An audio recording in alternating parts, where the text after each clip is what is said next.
Hello everyone, আজকে আমরা বানাবো ফ্যাসা মাছের পাতলা ঝোল।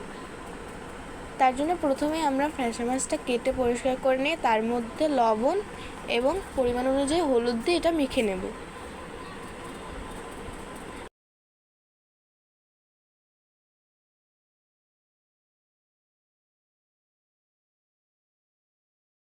মাছটা মেখে এখন আমি 10 মিনিটের জন্য রেখে দেবো। এখন মাছটার জন্য মশলায় ব্যবহার করেছি কালো জিরা, কাঁচামরিচ এবং শুকনো মরিচ। এগুলো আমি ভালোভাবে বেটে নেবো একসাথে।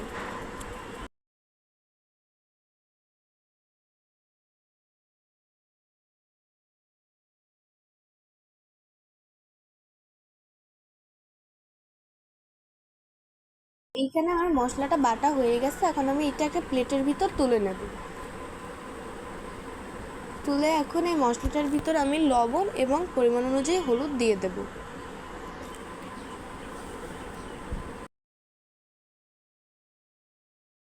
এখন একটা কড়াইয়ের ভিতর আমি তেল দিয়ে দেব।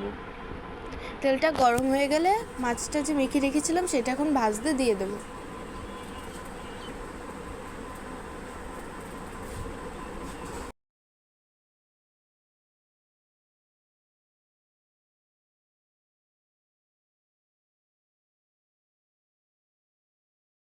মাছগুলো আমরা ভালোভাবে লালচে করে ভেজে নেব, কারণ এই মাছগুলোতে এমনি কাঁটা কিন্তু বেশি থাকে, আর এই মাছ কাঁটা বাছতে কিন্তু অনেকটাই অসহ্যকর লাগে। তার জন্য মাছটা ভালোভাবে যদি আমরা লালচে করে ভেজে নিই তাহলে কাঁটাগুলো আর আমাদের গলায়ও বাজবে না, আর বাছতেও আমাদের অসুবিধা হবে না।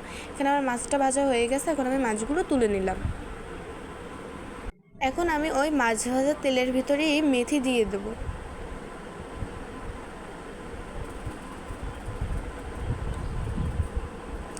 এখন আমি যে মশলাটা বেটে রেখেছিলাম সেই মশলাটা এর মধ্যে দিয়ে দেব। মশলাটা দিয়ে আমি বেশ কিছুক্ষণ এটা ভালোভাবে কষিয়ে নেব। এখানে আমার মশলাটা কষানো হয়ে গেছে, এখন আমি পরিমাণ অনুযায়ী জল দিয়ে দেব। জল দিয়ে দিয়ে এটা আমি ফোটার জন্য ওয়েট করব। যখন এই ঝোলটা ফুটে উঠবে তখন আমি মাছগুলো দিয়ে দেবো। এখন আমার জলটা ফুটে এসেছে দেখে আমি মাছগুলো সব দিয়ে দেবো এক এক করে।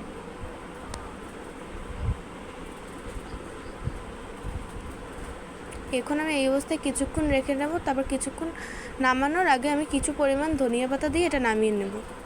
তাহলেই তৈরি আমাদের ফ্যাসা মাছের পাতলা ঝোল। রেসিপিটি ভালো লাগলে অবশ্যই লাইক, কমেন্ট এবং শেয়ার করবেন।